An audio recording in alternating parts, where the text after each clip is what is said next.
तर आज आपण बघणार आहोत स्वतःबद्दल सकारात्मक कसे राहावे ही स्वामी समर्थांची प्रेरणादायी कथा. पहाटेची वेळ होती. अक्कलकोटमध्ये मंद वारा वाहत होता. पक्ष्यांचा किलबिलाट सुरू होता. श्री स्वामी समर्थ वडाच्या झाडाखाली शांत बसलेले होते. दूरदूरवरून भक्त दर्शनासाठी येत होते. प्रत्येकाच्या मनात वेगवेगळ्या चिंता होत्या. कोणाला पैशाची चिंता, कोणाला आरोग्याची, तर कोणाला आपल्या संसाराची. पण त्या दिवशी एक तरुण असा आला ज्याची सर्वात मोठी समस्या बाहेर नव्हती, ती त्याच्या मनात होती.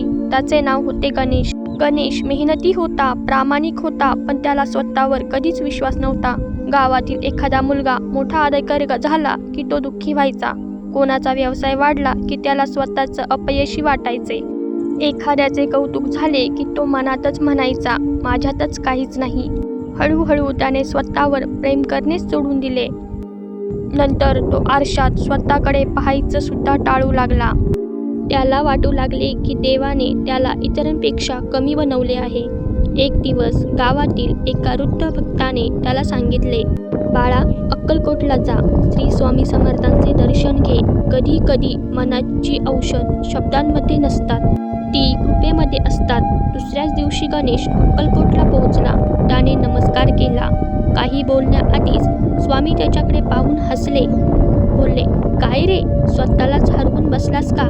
हे ऐकताच गणेशच्या डोळ्यात पाणी आले. तो म्हणाला, स्वामी, मला असं वाटतं की मी काहीच नाही. कितीही प्रयत्न केले तरी दुसरे लोक माझ्यापेक्षा पुढेच जातात. माझ्यात काहीच विशेष नाही. स्वामी काही क्षण शांत राहिले. मग त्यांनी जमिनीवर पडलेला एक साधा दगड उचलला आणि म्हणाले, हा दगड कितीला विकशील? गणेश म्हणाला, कोणीच घेणार नाही. स्वामी म्हणाले, आणि जर हाच दगड एखाद्या शिल्पकाराच्या हातात गेला तर तो बोलला, तो सुंदर मूर्ती बनेल. मग किंमत कोणामुळे वाढली? दगड बदलला म्हणून की त्याच्यावर केलेल्या मेहनतीमुळे? गणेश काहीही बोलला नाही. स्वामी म्हणाले, बाळा, देवाने प्रत्येकाला क्षमता दिली आहे, पण अनेक जण स्वतःला घडवण्याआधीच स्वतःला कमी समजतात. हे शब्द गणेशच्या मनात खोलवर रुतले. दुसऱ्या दिवशी स्वामींनी त्याला आश्रमाच्या मागच्या बागेत पाठवले. तिथे गुलाब, जाई, मोगरा, तुळस, आंबा आणि वड अशी अनेक झाडे होती. स्वामी म्हणाले, गुलाब रोज आंब्याकडे पाहून रडतो का? तर तो बोलला, नाही. आंबा रोज मोगऱ्यासारखा सुगंध येत नाही म्हणून दुःखी होतो का? तो बोलला, नाही. स्वामी हसले. मग माणूसच स्वतःची तुलना दुसऱ्याशी का करतो? असं बोलले. गणेशच्या मनात जणू प्रकाश पडला. स्वामी पुढे म्हणाले, फुलाचं सौंदर्य त्याच्या सुगंधात असतं, झाडाचं सौंदर्य त्याच्या सावलीत असतं. प्रत्येकाची देणगी वेगळी असते. पण त्या रात्री गणेश आश्रमातच थांबला. त्याला झोप येत नव्हती. तो विचार करू लागला, मी आयुष्यभर दुसऱ्यांकडे पाहत राहिलो, स्वतःकडे कधीच पाहिलं नाही. सकाळी स्वामींनी त्याला एक लहानसं बी दिलं आणि बोलले, हे लाव. गणेशने ते जमिनीत लावले. दुसऱ्या दिवशी तो धावत आला, स्वामी, काहीच उगवलं नाही. स्वामी हसले. एका दिवसात झाड होतं का? नाही. मग एका दिवसात आत्मविश्वास कसा वाढेल? गणेश शांत झाला. स्वामी म्हणाले, जसा शेतकरी रोज पाणी घालतो तसंच मनालाही रोज चांगले विचार द्यावे लागतात. त्या दिवसापासून गणेशने एक नियम केला. रोज सकाळी उठल्यावर तो 3 गोष्टी लिहू लागला. आज मी कोणत्या गोष्टीबद्दल कृतज्ञ आहे?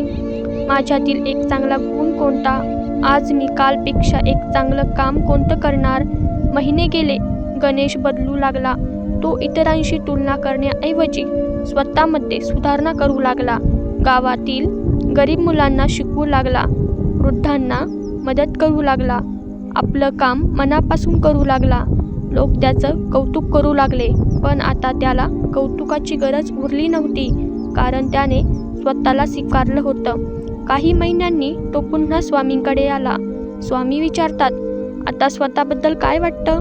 गणेश नम्रपणे म्हणाला, स्वामी, मी परिपूर्ण नाही, पण मी निरुपयोगी नाही. देवाने मला कारणाशिवाय जन्म दिलेला नाही. स्वामींच्या चेहऱ्यावर समाधान उमटलं. ते म्हणाले, याच दिवसाची वाट पाहत होतो. इतक्यात एक भक्त विचारतो, स्वामी, माणूस स्वतःवर प्रेम कसं करावं? स्वामी शांत स्वरात म्हणाले, स्वतःवर प्रेम करणं म्हणजे अहंकार नव्हे. स्वतःला देवाची निर्मित समजून स्वीकारणं हा खरा भक्तीचा मार्ग आहे. दुसरा भक्त विचारतो, स्वामी, नकारात्मक विचार वारंवार येतात. स्वामी म्हणाले, मन म्हणजे शेत आहे. जे पेराल तेच उगवेल. भीती पेराल तर भीती वाढेल. विश्वास पेराल तर धैर्य वाढेल. सर्व भक्त मंत्रमुग्ध होऊन ऐकत होते. स्वामी शेवटी म्हणाले, लक्षात ठेवा, दुसऱ्याचं आयुष्य पाहून स्वतःचं आयुष्य वाया घालवू नका. देवाने प्रत्येकासाठी वेगळी वाट लिहिली आहे. तुमचं काम आणि प्रामाणिकपणे चालत राहणं आहे. गणेशने स्वामींच्या चरणी मस्तक ठेवलं. त्या दिवसानंतर त्याने कधीही स्वतःची तुलना इतरांशी केली नाही. तो रोज स्वतःला एकच वाक्य सांगू लागला, मी देवाची सुंदर निर्मित आहे. मी रोज स्वतःची अधिक चांगली आवृत्ती बनत आहे. आणि त्याच दिवशी त्याच्या खऱ्या यशाची सुरुवात झाली. तर या कथेतून आपल्याला काय बोध भेटतो? स्वतःची तुलना इतरांशी करू नका. प्रत्येक व्यक्तीमध्ये वेगळी ताकद असते. सकारात्मक विचार रोज जोपासावे लागतात. आत्मविश्वास एका दिवसात नाही तर सातत्याने वाढतो. स्वतःचा स्वीकार हीच आनंदाची खरी सुरुवात आहे. देवाने निर्माण केलेला कोणताही जीव निरर्थक नसतो.